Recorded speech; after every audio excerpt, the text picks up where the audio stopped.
Do like share and subscribe, और कृपया करके इस चैनल को बढ़ाने के लिए आप इसको सब्सक्राइब कीजिए, साथ साथ अपने दोस्तों के बीच में भी इसको। गुड इवनिंग फ्रेंड्स, आज की अपडेट कुछ इस प्रकार से है। कनाडा के एडमंटन शहर में भारतीय मूल के एक सिख व्यक्ति और उसके 11 वर्षीय बेटे की गोली मारकर हत्या कर दी गई है। एडमंटन पुलिस सेवा के कार्यवाहक अधीक्षक कोलिन डर्कसेन ने शुक्रवार को मीडिया को बताया कि हरप्रीत सिंह उप्पल 41 और उनके बेटे की गुरुवार दोपहर एक गैस स्टेशन के बाहर गोली मारकर हत्या कर दी गई। लड़के का युवा दोस्त, जो उस समय उप्पल की कार में था, बिना किसी शारीरिक चोट के बच गया। डर्कसेन ने कहा कि पुलिस को नहीं पता कि हमलावर को पता था कि जब उन्होंने उप्पल का पीछा करना शुरू किया तो कार में बच्चे थे या नहीं। पुलिस के अनुसार यह मामला गैंगवार से जुड़ा है।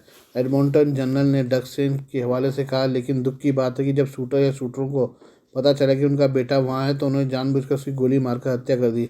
उन्होंने कहा बच्चों को मारना कभी रेत में एक रेखा की तरह हुआ करता था, जिसे गैंगवार के सदस्य पहले पार नहीं करते थे, लेकिन अब यह बदल रहा है। डर्कसेन ने कहा, यह बीमार और विकृत मानसिकता है। पुलिस ने सब प्रशिक्षण लंबित रहने के कारण बच्चे का नाम का खुलासा नहीं किया है। डर्कसेन ने कहा कि 2012 में चोरी हुई एक संदेशपत्र BMW X6 कार ब्यूमोंट के उत्तर में आग लगी हुई स्थिति में मिली। वाहन के अंदर किसी का पता नहीं चला और आग लगने के कारण या किसी के घायल होने की सूचना नहीं है। शुक्रवार सुबह तक पुलिस ने कोई गिरफ्तारी नहीं की और न किसी भी संदिग्ध की पहचान कर सकी। रिपोर्ट के अनुसार डर्कसेन ने कहा है कि उप्पल एडमंटन के संगठित अपराध जगत में एक जाना माना नाम था, लेकिन पुलिस ने यह बताने से इनकार कर दिया कि क्या वो किसी विशेष समूह से जुड़ा था। पुलिस के अनुसार उप्पल पर कोकीन रखने और मानव तस्करी जैसे आरोप थे। CBC न्यूज़ की रिपोर्ट के अनुसार उप्पल के खिलाफ एक ट्रायल अप्रैल 2024 में शुरू होने वाला था। उन पर मार्च 2021 में हथियार से हमला करने और आग्नेय अस्त्र अनधिकृत रूप से रखने का भी आरोप लगाया गया था। क्राउन ने फरवरी में उस कार्रवाई पर रोक लगा दी थी। हालांकि डर्कसेन ने यह बताने से इनकार कर दिया कि क्या पुलिस का मानना है कि गोलाबारी हिंसा के प्रतिरोध में किए जाने की उम्मीद है। सूत्रों ने पोस्ट मीडिया को बताया कि उप्पल ब्रदर्स कीपर्स का एक प्रमुख सहयोगी था। आइए अब हम अमेरिका के बारे में बात करें। अमेरिका ने हाल ही में न्यूक्लियर ग्रेविटी बम बनाने का फैसला लेने के बाद अब अपने B-21 बमवर्षक विमान भी एक्टिव कर दिए हैं। शुक्रवार को कैलिफोर्निया में अमेरिकी एयरफोर्स के एयरक्राफ्ट मैन्युफैक्चरिंग प्लांट के बाहर ये विमान अभ्यास करते देखे गए हैं। प्लांट के बाहर से कुछ तस्वीरें और वीडियो फुटेज सामने आए हैं। इनमें पहली बार बॉम्बर B-21 रेडर को F-16 के साथ हवा में उड़ान भरते हुए दिखाया जा सका है। B-21 की इस उड़ान के बारे में माना जा रहा है कि शुक्रवार को कैलिफोर्निया से यह एडवर्ड्स वायुसेना बेस में भेजा गया था। एडवर्ड्स एयरफोर्स बेस में इस खतरनाक एयरक्राफ्ट की उड़ान की औपचारिक टेस्टिंग होगी।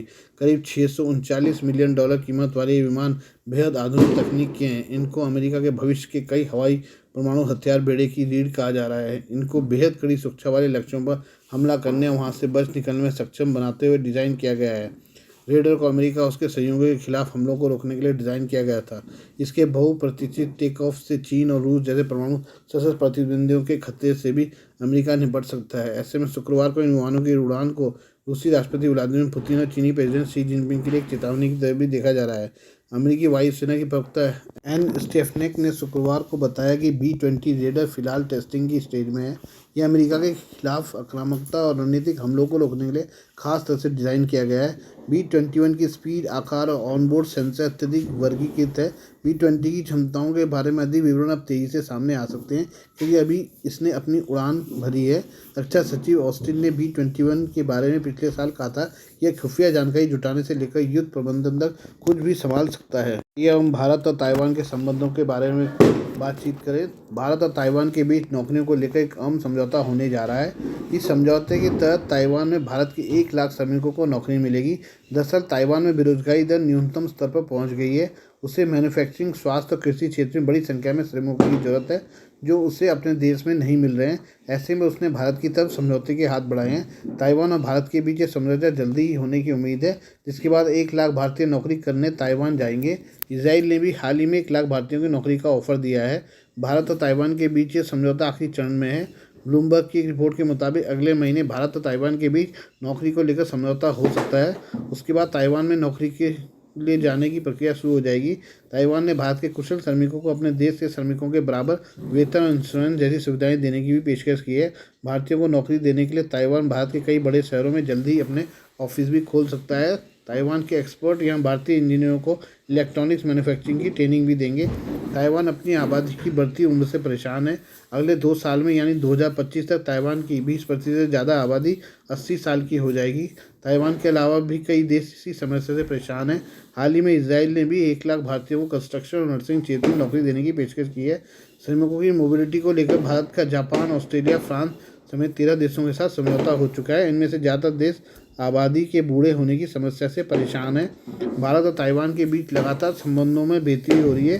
दोनों देशों के बीच व्यापार और निवेश भी लगातार बढ़ रहा है। श्रमिकों को लेकर समझौते के अलावा भी भारत ताइवान से इलेक्ट्रॉनिक्स आइटम आयात कर रहा है। ताइवान और भारत के बीच 2001 से 2022 तक कारोबार 1.19 अरब डॉलर बढ़कर 1.4 अरब डॉलर का हो गया है। दोनों देशों के बीच बेहतर होते रिश्ते निश्चित ही चीन की नींद उड़ा देंगे। आइए अब हम चीन के बारे में बात करें। चीनी सरकार ने गुरुवार को लंदन में एक उच्च स्तरीय बैठक और द्वीप और ब्रिटेन के बीच एक नए व्यापार समझौते पर हस्ताक्षर के बाद ब्रिटेन से ताइवान के साथ संबंधों को बढ़ाने के अपने प्रयासों को रोकने के लिए कहा। ताइवान और ब्रिटेन ने बुधवार को एक नई उन्नत व्यापार साझेदारी पर हस्ताक्षर किए और ब्रिटिश व्यापार मंत्री निगेल हडलस्टन ने लंदन में वार्ता के ताइवान की उप अर्थव्यवस्था मंत्री चेन ची की मेजबानी की। लंदन में चीन के दूतावास ने एक बयान में कहा कि बीजिंग ने हमेशा चीन और चीन के ताइवान क्षेत्र के साथ राजनयिक संबंध रखने वाले देशों के बीच किसी भी प्रकार के आधिकारिक संपर्क का दृढ़ता से विरोध किया है। इसमें कहा गया है कि हम यूके से एक चीन सिद्धांत का पालन करने और आधिकारिक आदान प्रदान में शामिल होने या ताइवान के साथ ठोस संबंध बढ़ाने के बहाने के रूप में व्यापार संधियों का उपयोग बंद करने का आग्रह करते हैं। ब्रिटेन और ताइवान दोनों एक दूसरे की राजधानियों में वास्तविक दूतावास बनाए रखते हैं, लेकिन लंदन आधिकारिक तौर पर ताइपे में लोकतांत्रिक रूप से चुनी गई सरकार को मान्यता नहीं देता है। ताइवान ब्रिटेन को एक महत्वपूर्ण लोकतांत्रिक साझेदार के रूप में देखता है। द्वीप के पास बढ़ती चीनी सैन्य गतिविधियों पर अपनी चिंता और विश्व स्वास्थ्य संगठन जैसे वैश्विक निकायों में ताइवान की भागीदारी के लिए अपने समर्थन को ध्यान में रखता है। राइटर्स ने मार्च में रिपोर्ट दी थी कि ब्रिटेन ने अपने नौसैनिक बलों को अपग्रेड करते हुए पिछले साल ताइवान को पनडुब्बी के हिस्सों और प्रौद्योगिकी के निर्यात में तेज वृद्धि को मंजूरी दी थी। अपने राजनयिक अलगाव और चीन के दबाव के कारण चिप पावर हाउस ताइवान के पास कुछ और औपचारिक विदेशी व्यापार समझौते हैं। हालांकि यह विश्व व्यापार संगठन का सदस्य है और सिंगापुर और न्यूजीलैंड के साथ मुक्त व्यापार समझौते हैं। आप लोग सब लोगों के लिए छोटी दिवाली की ढेरों शुभकामनाएं। और आज के लिए बस इतना ही। बाकी मिलते हैं कल आपसे नई खबरों के साथ। धन्यवाद।